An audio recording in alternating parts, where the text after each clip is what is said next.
So since this gentleman to my left needs really no introduction and the basic formalities have been done, welcome to this, what promises to be a very interesting discussion with Nikhil. There can be nothing less. And it's just a pleasure to be here and to have this conversation at this very wonderful venue and with this wonderful audience.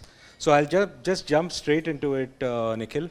Tell us a little bit about how you set about these two disruptive ideas. One is, of course, Zerodha, and then True Beacon. What were before we come to the topic of bulls and bears, I just wanted to get your sense of how it all started. Sure. Thank you for being so kind. Thank you, everyone, for having me here. I would say my life personally has been a bunch of accidents. The biggest accident being discovering trading very early in life. I've been a full-time trader from when I've been about 17 years old. I'm 35 today, so 18 years. Everything that has happened, like broking or lending or asset management, has been ancillary to trading, but the true passion continues to remain investing, trading, research. Businesses have happened because we were in the right place at right time in different industries. But I would identify more as a trader than a business owner in that sense. Yeah. And how did the idea of Zerodha come in? Yeah, sure. So back in the day when we were trading, broking rates were really expensive. I'm talking 15, 20 years ago. Brokers in India, the incumbent players, would charge as much as 0.5% when you bought and sold shares. The thing with trading is most of the volume in India actually comes from derivatives, which are a highly levered product. So if 100 rupees of turnover happens in India, 90 of that happens on derivatives, and there with 10 lakh rupees in your account, you can do many crores of turnover a day. So the brokerage cost, all the intermediary fees, the impact cost makes a huge difference. So when we started back in the day, we were paying a lot of broking fee as we were traders, trading a lot. And we started our own platform thinking we'll save the cost that up until now we were paying other brokers. So we started broking from there. The idea was never to offer it to other people who will then, use our platform. The idea was to have a platform that we can use for our own.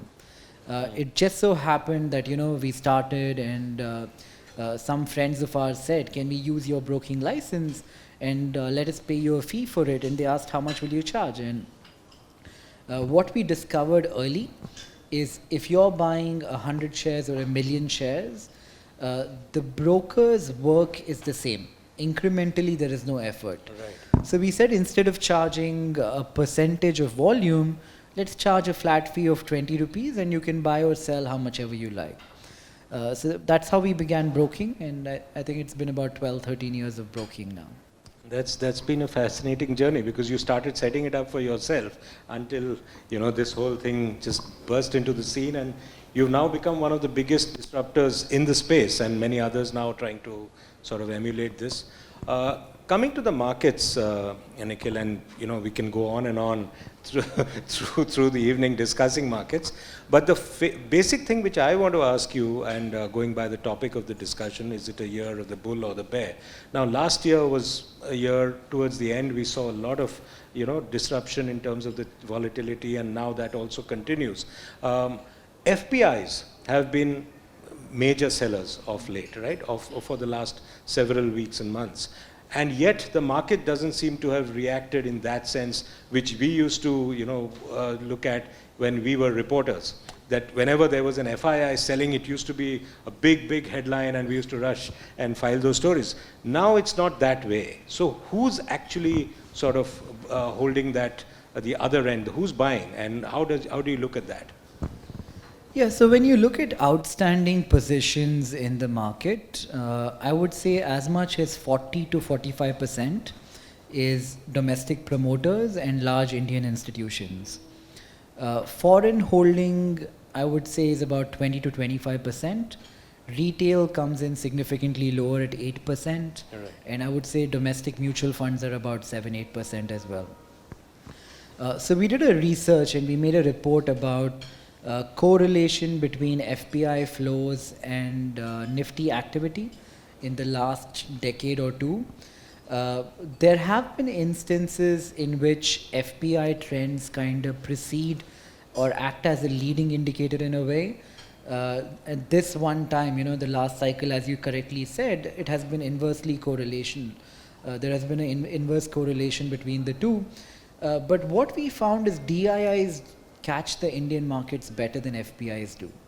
FPIs typically end up buying into the last leg of rallies where DIIs are selling, and they start buying too early when a correction happens. So I don't think FPIs are a leading indicator. Net, when you look at the market, there are many other factors which define how much FII money is coming in. It could be what is the foreign cap in a stock, like we've been talking about HDFC through last week, right?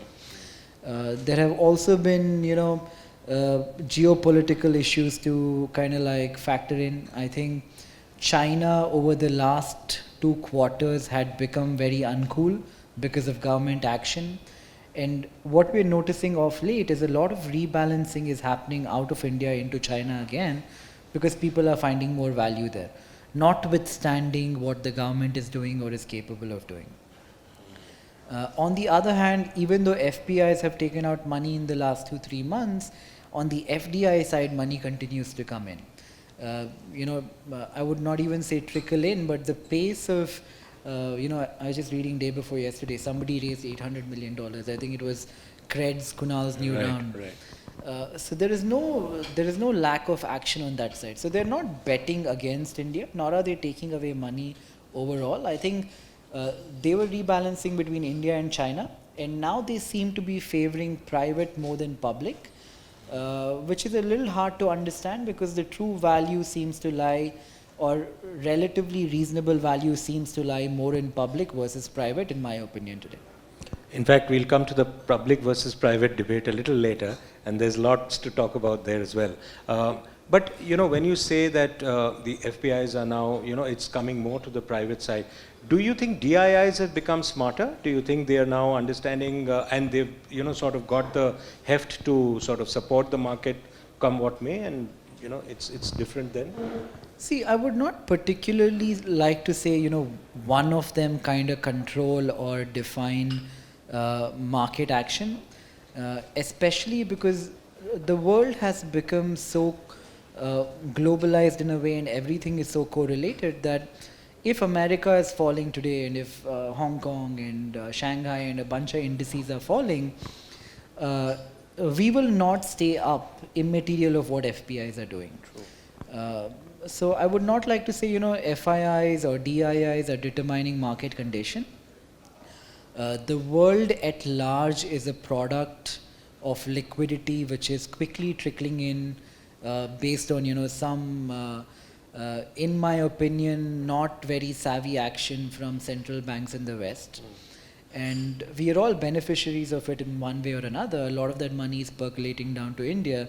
But the world is moving together, unlike 30 years ago, where each country had its own trend in a way. Last month, in fact, a couple of months ago, we had a meeting with the finance minister where she had attended one of our big events in Delhi. And we asked her about what she thinks post-budget are the key challenges. I mean, there's a huge expenditure push and all of that. And even at that time, when the Ukraine crisis was just about beginning, there was this whole conversation about, and she said very clearly that I don't want to push the blame geographically away from India, but it is true that much of my challenge will actually emanate from outside India in terms of geopolitical risks leading to inflation, commodity prices, and all of that. At this time, when all of this is actually playing out and so much of uncertainty, how do you look at what are the key triggers, in your view, which can keep the market momentum going, and what's your sense of the market at this point?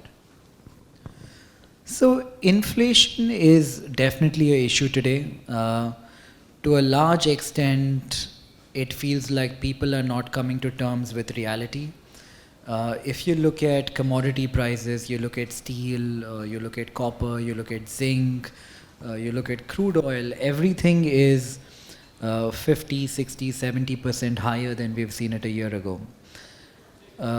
When raw material price goes up by that much, the end price for manufacturers, for real estate companies, all of that has to go up proportionally. That hasn't happened yet, but the margins in these companies are still not reflecting what inflation has been on the ground. So I suspect over the next quarter or two, margins of a lot of these companies and profitability will come down. The RBI's target, there was an MPC meeting today and they raised the inflation target from 4.5 to 5.5. It doesn't seem reasonable to me. I have some, since we work in the ecosystem, we talk to RBI a lot, and RBI thinks of themselves as somebody who kind of gives direction, but is not responsible for the exact numbers that will eventually be achieved. But if you were to ask me, I think inflation on the ground, more pragmatically, is closer to 8% or 8.5%. When inflation rises in a country, the central bank has very few tools to kind of contain it. The very simple tool that they have used time and again is to take interest rates above inflation rates. So to control inflation today, if the inflation rates are actually 8, the risk-free rate will have to go all the way up to 9% or 10%, which will significantly impact growth. Historically, you always see cycles of high inflation and high growth are kind of like, it quickly turns into stagflation in a way, right, and then you see the actual decline. So I don't think we are at stagflation level yet. We're at that point where we are seeing inflation and growth go hand in hand. If I were to kind of like, prophesize and make a guess, I would say at some point in the near future, inflation will turn into some form of stagflation, not just in India, but across the world. Do you then think by not raising rates today as well, RBI is somewhere behind the curve already, though it's talking about higher inflation targets and all of that, but do you think we are already behind the curve a bit? I think so. I would have assumed not just one rate hike, but we should have had like maybe 4 or 5 rate hikes up until now. Each time rates are going to move. You look at tax-free bonds, you look at government securities, these tend to factor in rate changes first. Even in that underlying market, rates have not changed significantly. Yield curves, the yields have remained fairly stagnant. They might have gone 20 bips here and there, but nothing significant has changed. And I think not only are we lagging the curve, but America is lagging the curve, and we're all kind of like, playing on their narrative. We are doing what they are doing and hoping the eventual outcome will be okay. And just waiting for others to, other central banks to do something and then sort of react accordingly. You spoke a little while earlier about margins and the impact of inflation, commodity prices on margins. How do you see some of the sectors? Are there sectors which you think are going to be deeper in impact, and how do you see that in terms of sectoral allocations? So just to set context, I'm a fairly pessimistic person. In every fund I have ever run, or all the trading strategies that I have run for a long time, I'm always thinking in my head the world is going to end. So just because I'm saying things are bad right now might not necessarily be true, because I always think the world is doing badly. I think. See, we have 3 or 4 big issues, right? Like the geopolitical thing, I think will play out slowly. In my view, I don't think anything significantly untoward will happen. Like people are, hypothesizing outcomes where, somebody might use a nuclear bomb, or it could be World War III. I don't think that will happen. In a world today where everybody realizes the implications of war, and people will not run to favor countries they treat as allies like they might have once done, in 19 or 1940 or 1939 when the earlier wars happened. So I think that's geopolitical issue is definitely on top. I would follow it up by inflation, like we were talking about. Nobody knows the end game for inflation, but everybody can fairly assume that it will turn out to be a big issue and we will deal with it not in a 1 or 2 year period, but it will be something which stays with us for many years. The third thing is from a growth standpoint, like we're looking at GDP numbers today and kind of like patting ourselves on the back for the growth versus last year. But when you step back and compare growth rates today to where we were in 2018, 2019, pre-pandemic, things haven't changed significantly.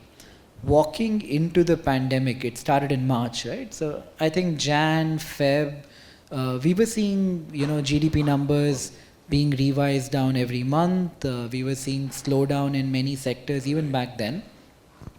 So if you take out the base effect, the fact that we dipped and then we came back up, if you compare where we are today to a pre-pandemic world, I don't think much has changed. There are many headwinds today which I think will become significant problems tomorrow. Based on that, I don't think the underlying valuations of today are warranted.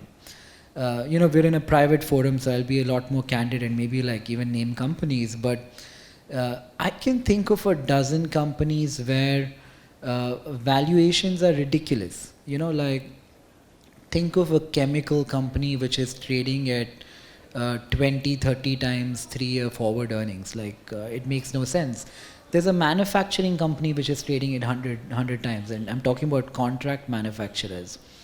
This has happened many times in the past, but is often not sustainable. So we might have a cycle where people buy into each other's narratives for a sustained period of time, but I don't think that can go on forever. So for all of those reasons, I remain skeptical in many ways. In the funds that I manage third party, we're about 50% hedged. Our peak hedging ratio is about 60%, 65%. In my own prop funds, the money that I manage for myself, I probably am at about 45-50% equity, and the balance is a combination of debt. When I mean debt, I don't do any risky debt, corporate debt. I stick to Indian Railways, National Highways, government securities, anything with a sovereign guarantee. Another good thing to kind of make note is when you put your money in a bank fixed deposit, the government doesn't guarantee your deposit, and they give you say 3.5%, 4%, depending on the quantum of money you're putting in. If you were to instead invest the same money in say the railways debt or the national highways debt, not only do you get the government to back your money, but you get a higher rate of return. It's not significantly higher, but net of taxes, because here you don't pay taxes, you might make like 40 bips or 50 bips. But from the outlook of compounding, 50 bips is tremendous from a 10-20 year perspective. So everybody should check out tax-free bonds. It's something the retail crowd in India has largely kind of like not paid attention to over the years. But given what you're saying, Nikhil, I mean, you seem to suggest that the markets, even with all the choppiness and everything, are still overvalued, right? And so where do you think as we move along? I mean, obviously nobody can foretell, but what is your sense? And given the fact that you always believe sky's going to fall on your head, what is the broad, I mean, medium to longer term outlook? Yeah, I mean, I wouldn't say this is critique, but this is like a I have a journalist, like especially like TV and print media in India. When the markets go up 10%, you guys don't say anything. But when the markets go down 2%, you act like the world is ending, if you look at what has happened, the markets have rallied from 8,500 to 18,400, which is like a tremendous rally. And today we sit at 17,800, which is 4% from the top. So while people say times have been choppy and all of this has happened, contextually we are talking about something which has gone up 150% and come down 4%. I don't think that's anything. So you still feel that, there is room for more correction in that sense? There is always room for correction. I think uh, it'll be interesting to watch maybe the next quarter and the quarter after that, and if results are not able to support or justify the crazy growth rates that companies have been claiming, I think there will be a bigger correction.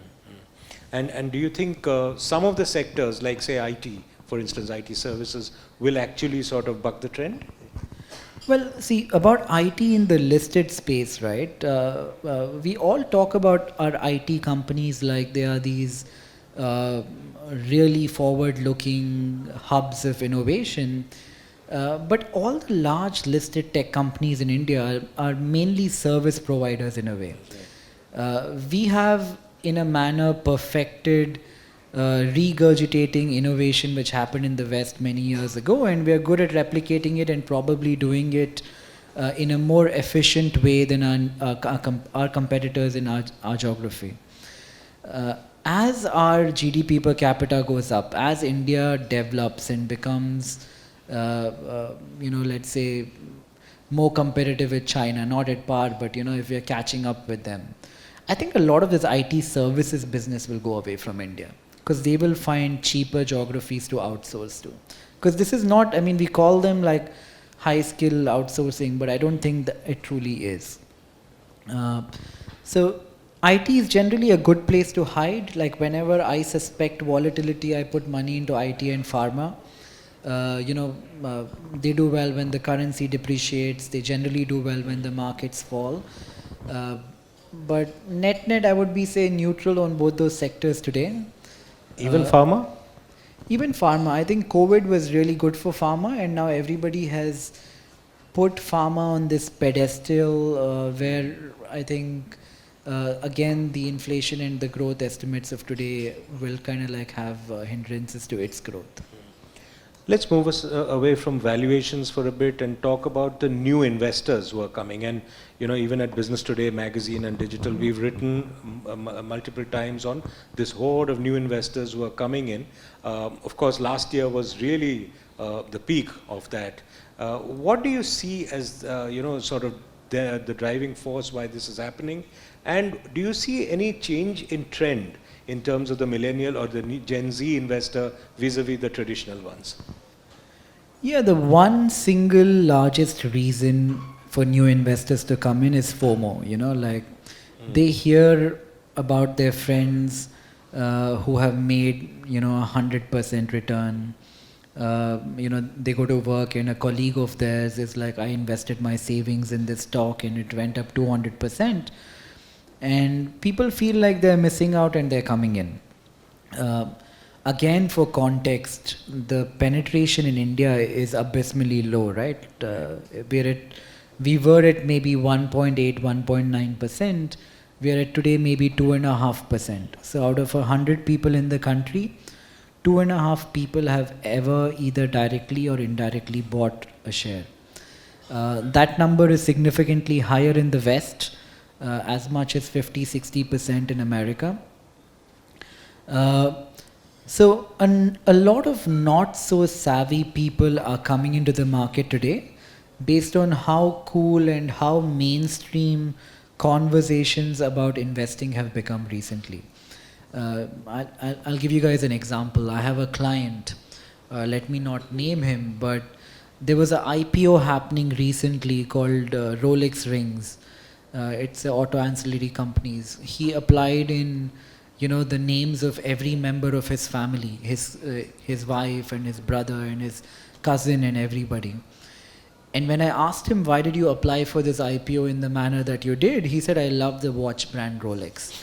So it is not the most savvy audience which is coming into the equity ecosystem today.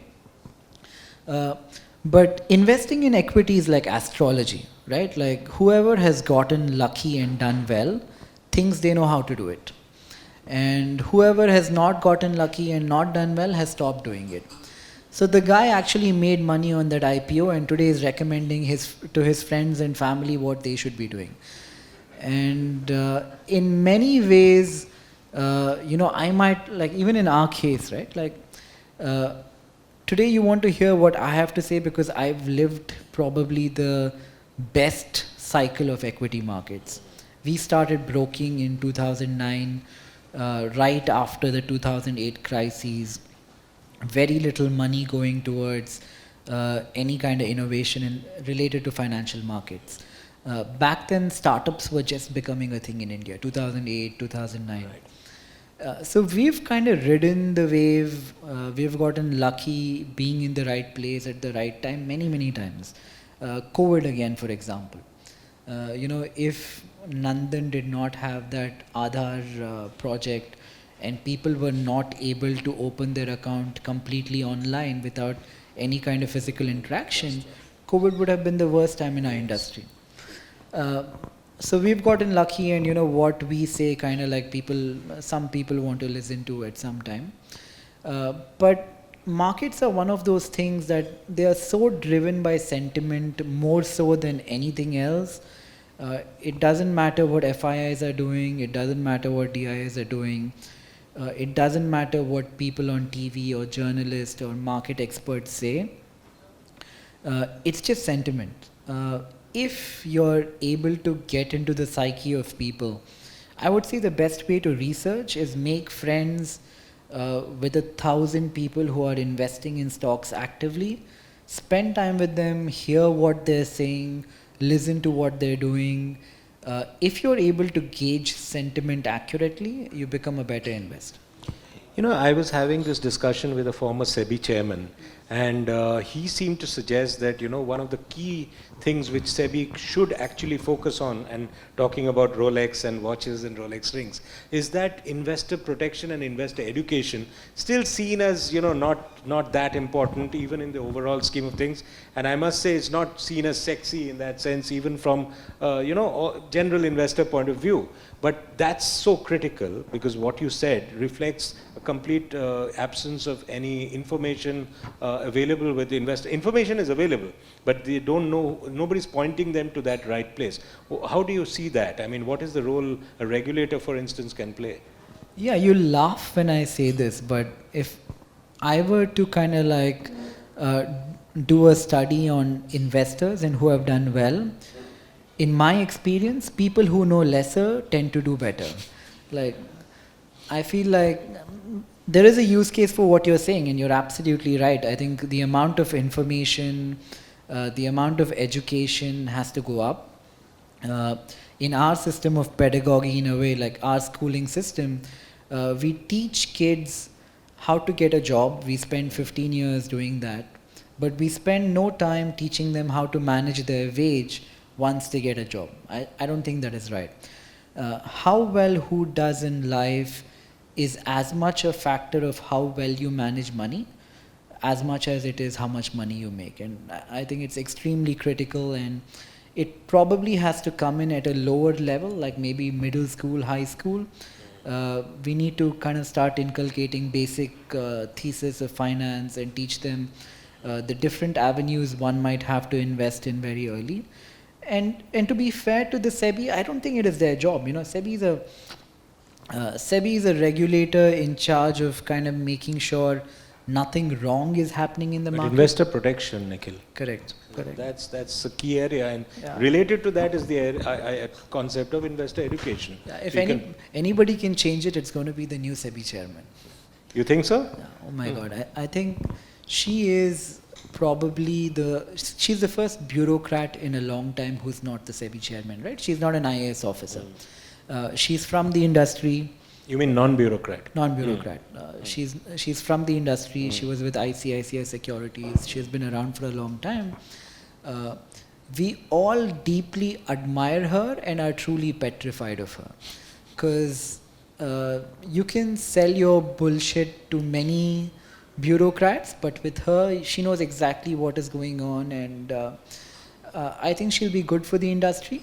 And SEBI today seems to be transforming from a government institution to, where they're doing meetings at 11 in the night, and, they're working on Saturdays and Sundays. So I think they'll be good for the ecosystem. And also, but when you talk about people not listening enough to, advice, etc. Even somebody like you who's quite a rock star in the social media sector and say, if people listen to you, follow you and all of that, not working, people are not listening enough and still coming in blindly into the markets?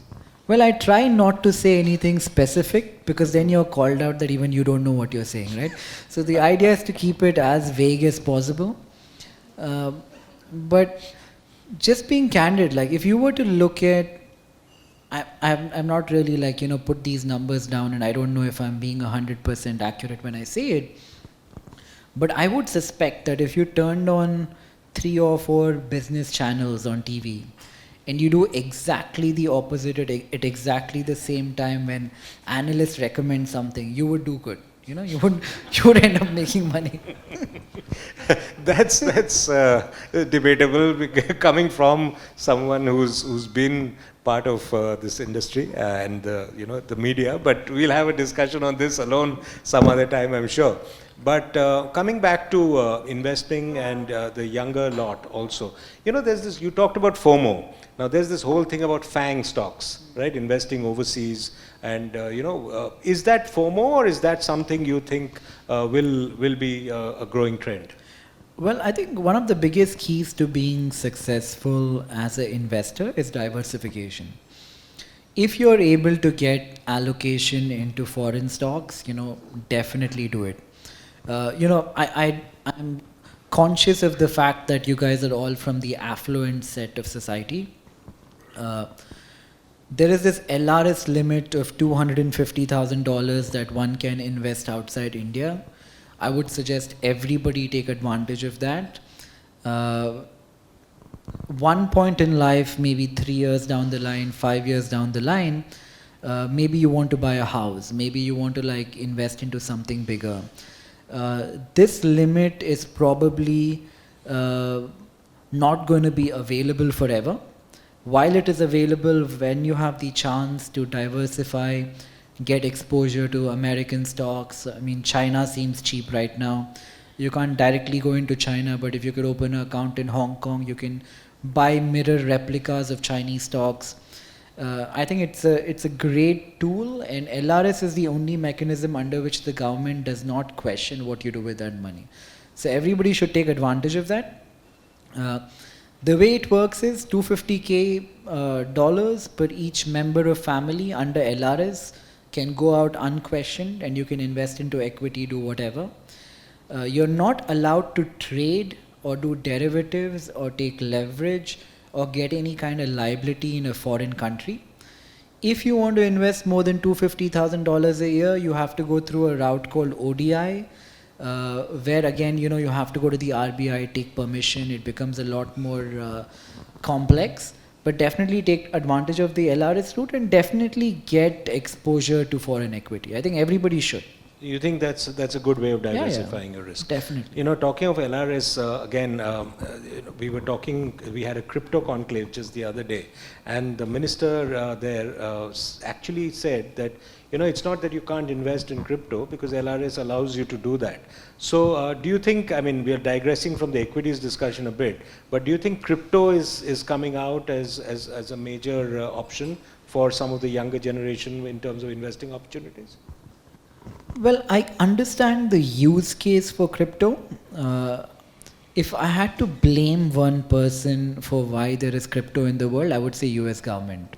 To be even more specific, I would say Alan Greenspan or the Federal Reserve. I think the US has been so cavalier with how they have managed their finances, how they have spent more than what they have earned for many, many decades now, that the use case for crypto has become more relevant today. This is digressing a bit, but if you go back in time, the US dollar was backed by gold, right? You could take every note of US dollar you had, go to the Federal Reserve, and they would give you the equivalent amount of gold. US became the superpower that we know for it to be today, I would say largely after the Bretton Woods system, where countries started storing their gold in the US, while still the dollar was backed by the gold. What happened in 1971? Richard Nixon was the president. He was fighting a war with Vietnam. He was also during the Cold War. They were kind of fighting about who will send somebody to space first and the moon first. And the space program was very expensive. He said for a temporary period, we will take away our peg from the dollar. We will remove the gold standard. And as soon as these issues are resolved, we go back to the gold standard. He did it, took them off the gold standard, they never went back. The journey of fiat currency has been very interesting, but if a country like America is allowed to spend so much more money than they're kind of like producing every year, just as a statistic out there, in the last 18 months, America has printed as much money as they have printed in the history of America. Something like 11, 12 trillion dollars. Contextually, if you compare that to India, like we're trying to be a $5 trillion economy, but we're like a $2.7 trillion economy today. So they've printed maybe like 3-4 times our GDP in the last 1 year alone. That's that much fresh currency going into the ecosystem. And largely with no checks in place, if one country is allowed to do that perpetually and we keep underwriting their debt because we have been conditioned to believe that the dollar in a way is a safe haven, and whenever things go wrong we buy American debt, or we kind of park money in dollars, the use case for something like cryptocurrencies like Bitcoins is significantly larger based on that. So something like the crypto, like Bitcoin, is required because governments are being as callous as they are with how they're managing their finances. But I don't know if the answer is Bitcoin. Like if I were to get like slightly more, technical in nature, Bitcoin works on proof of work. So you have to kind of like, let's just say you have to do X amount of work to have the privilege to verify a transaction, right? So something like Ethereum works on proof of stake, and you can stake in some money. But both of these are inefficient in a way where the cost of transaction is still significantly high. A Bitcoin transaction, if I sell you this bottle of water and you pay for it using Bitcoins, you probably give me 1/10,000th of a Bitcoin, but the amount of energy required in verifying that transaction would probably be like 100 times the price of the bottle of water.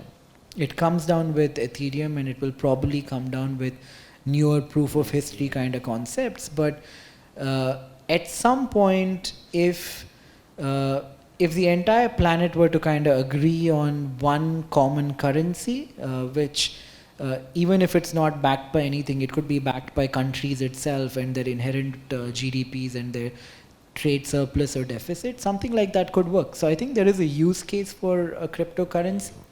I don't know if Bitcoin is the answer or Ethereum. But in India, it doesn't seem to be at all the case, because the government doesn't seem to want that, and it's going to be CBDC in any case, right? So Yeah. as a currency, it's out of the question. At least that's what the government seems to suggest. So coming back to the other point on the market side, Nikhil, there's this whole phenomenon now of influencers. People who've got millions of followers on YouTube. We love them. They're like our marketing tool, Yeah, so we don't go to India today, we go to them. no, so how you think this is really a useful tool to give proper advice to the markets, to the newer investors, the younger lot, in their language, and how are you using them? So we're not, I was just kidding, but a lot of them are very good and savvy. They're very, well versed with what they're talking about. And a lot of them are, selling crap, and, they're saying things which might be incorrect. I suspect soon there will be this issue where, these influencers will get into penny stocks or try to drive up the price of a company that, they're recommending. It's like a self-fulfilling prophecy, right? They'll become so popular that what they recommend will start going up. And if they're able to do that efficiently and people enter and lose money, then the government will start to figure out how to regulate the industry, make sure what they can say and what they can't say. There are rules around But you them. still have to be a registered financial advisor even now, right? But you know how many YouTube Yeah, guys are that's, registered? that's true. We'll throw open the thing for a few questions, but just before that, just wanted to ask you something which is related to some of the developments around the startup world of late. You know, I mean, as somebody who's friends with a lot of startup founders, you're a startup founder yourself, a disruptor in your space. Do you think there is a need for startup founders in India to have a little more, be a little more level-headed rather than just, you know, destroy value which they've created by, you know, just infighting or public utterances? Just keep a level head. No, no, definitely. I know who you're talking about, and you know, Ashneer is a friend of mine, and I'll I'll give you context, okay? So Ashneer is one of those IIT got first rank in 10 standard, got first rank in 12 standard, went to IIT, went to IIM, started at the bottom of many corporate ladders. Never had a drink in his life, never smoked a cigarette in his life. Completely different guy from the perception that the media seems to be selling of him today. That being said, you know, I'm no case subject matter expert on this, and a lot of what is coming out seems to be very controversial. But yeah, you're right. I think I wish all parties involved were not as public about what they were. But you know, we all screw up in life, right? I've done it many times. I'm sure, like some. So it's not really a media creation there. He has made some of these statements which, you know, and he's goofed up. I agree, but everybody's human, right? Yeah, true. Yeah. But you do think that there is, you know, need. There have been not just Ashneer, there have been some cases earlier as well where valuations and, you know, have taken a big hit. Also coming, related to that, not strictly about the founders, do you think there is this whole business of IPOs, you know, crashing after listing? Do you think there's a big disconnect between private markets and the public markets? I think so. I think a great trade right now for whoever can manufacture it is sell private and buy public. If you're able to short sell private and buy public, you know, it's very hard in India to do that. We have, for whatever is not listed on the exchange, for what is on the exchange, you have, you know, securities lending and borrowing mechanism. I can reach out to who owns the share, borrow from there and short sell. Let's take an example of, say Cred, for example. We are an investor in Cred. We've been with them from the very beginning. But if I have to short sell Cred or benefit from the value of Cred going down, I have to figure out how the ESOP pool or the shareholding of Cred is, individually identify that investor, reach out to him, get a clearing house to sit in between, monitor the transaction, take those shares, keep it in escrow, pay margin from both ends, monitor, regulate the transaction myself, because right now no regulatory body oversees something like that, and then you can short Cred, but it's highly impractical. We've made it very easy to buy private companies. We have made it exponentially hard to short sell private companies. Whenever it is hard to short sell a certain product, I think the pricing is out of skew. There is often criticism about short sellers across the world, but I think they're the best thing when it comes to pricing a product. Because the minute you allow short sellers to come in, the pricing becomes fairer and more market aligned. Yeah. But I think private markets are a bubble. I think including our valuation, everybody's valuation is ridiculous. We all keep hearing about 50 new unicorns, 100 new unicorns. Out of that 100, definitely 50 are good friends of mine, and they themselves do not agree with the valuations that are, being given to them. But again, without taking names, I'll tell you this. Like, recently, a friend of mine, his company raised money at some 5 billion or 6 billion or whatever like that. I'm like, what has changed? Like 3 months ago, it was something else. 6 months ago, it was something else. He was telling me, "Log paisa de rahe, main mana karu kya?" So there is so much money out there coming in that you can't even blame anybody, right? Like, if somebody is coming to you and saying, I'm going to give you a $3 billion valuation, here is money. I mean, very few people can have the sanity to say no and stay away from them. Has the fate of some of these at the public market sort of chastened these people and brought valuations Not really. down? No, Not really. You don't see Especially the early round, that. crazy. I remember back in the day, like 6-7 years ago, when I used to invest in a startup. Typical story: 3 boys would be starting a company. They would be asking for $100,000, $200,000. The company is in paper. They're going to be operational in 3 months. 6 years ago, that number was $100,000, $200,000. Maybe 2 years ago, the same guys are asking for $500,000, $1 million. Today, people who have just written down the idea of what their company should be on a napkin are asking for $5-10 million. So, at the lower end, at inception, I think huge bubble. As somebody said to me not very long ago, I think people like me have been born a little too early. So we miss the bus there. This is, we can go on with this fabulous conversation, and as always, Nikhil has spoken very, very frankly and very nicely, and spoken about a whole host of topics. We'll just take a few questions from the audience. Please, could you identify yourselves and ask the question to Nikhil? A comment which will bring context to the question. I agree with you. Most of my friends who are investors, FOMO clearly, they work on tips, but they also firmly believe that mutual funds are not subject to market risk, and they also believe that past performance is the only measure of future performance. Having said that, the question is about the regulators. You mentioned that we possibly have a succinct regulator finally. But if you see globally, it's not in the political class's interest to regulate. Because 99% of people are long only, right? They're optimistic. Optimism drives optimism. Do you actually honestly believe that regulators will protect people? Because the political class clearly has no interest to do that. Well, I agree with you partly. Elections are close, so even the politicians will want people to be protected. What happens beyond 1.5, 2 years election, maybe you're right. To be fair to SEBI and RBI, they've done a good job. Pre-pandemic, the amount of leverage and margin which was available, they brought it down significantly.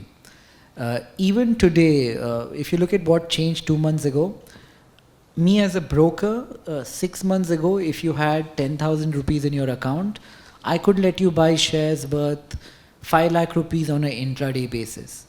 Today I can't do that because your peak margin is reported to the regulator. Things like how much margin is required for a derivative contract has gone down significantly.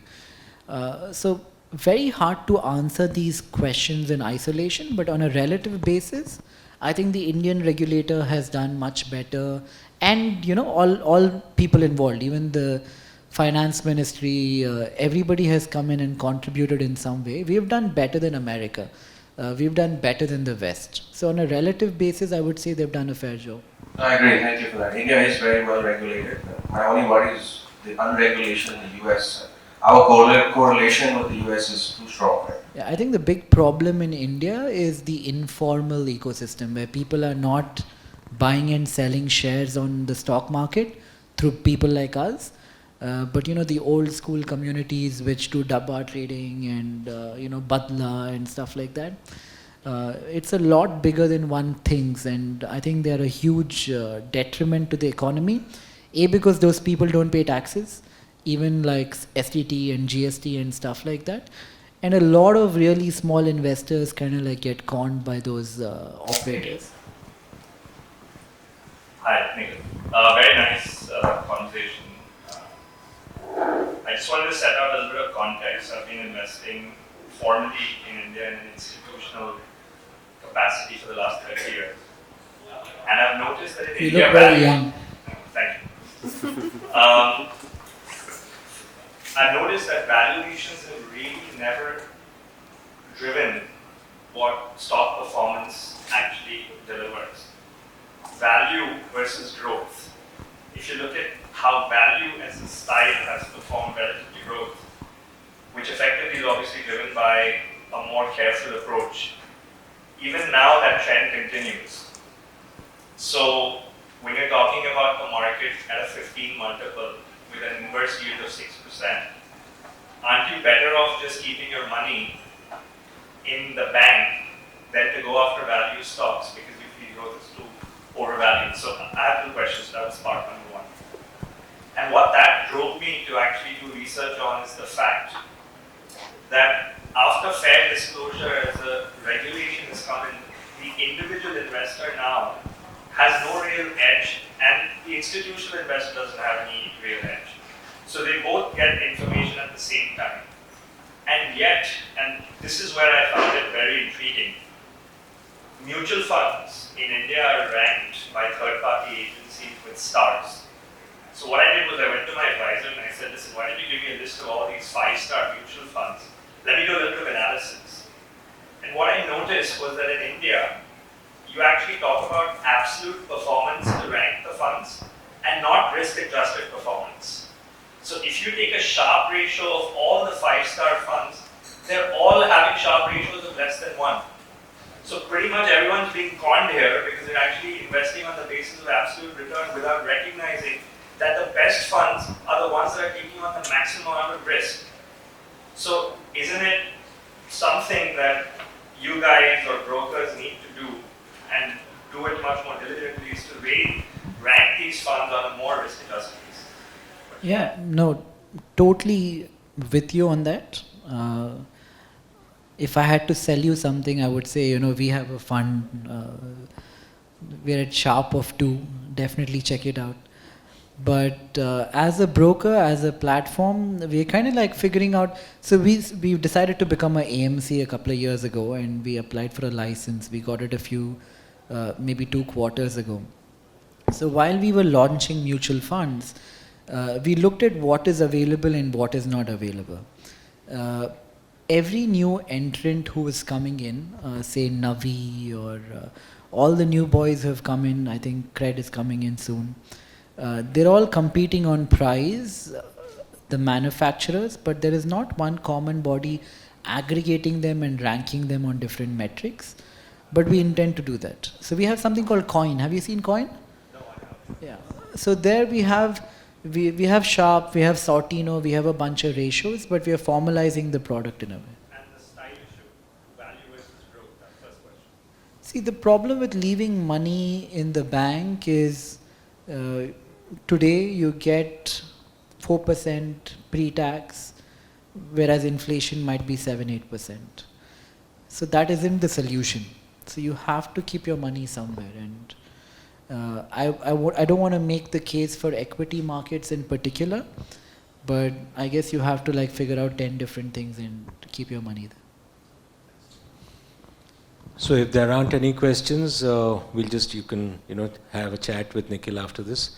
Thank you very much, Nikhil. It was an absolutely fabulous conversation. Thank you. Thank you.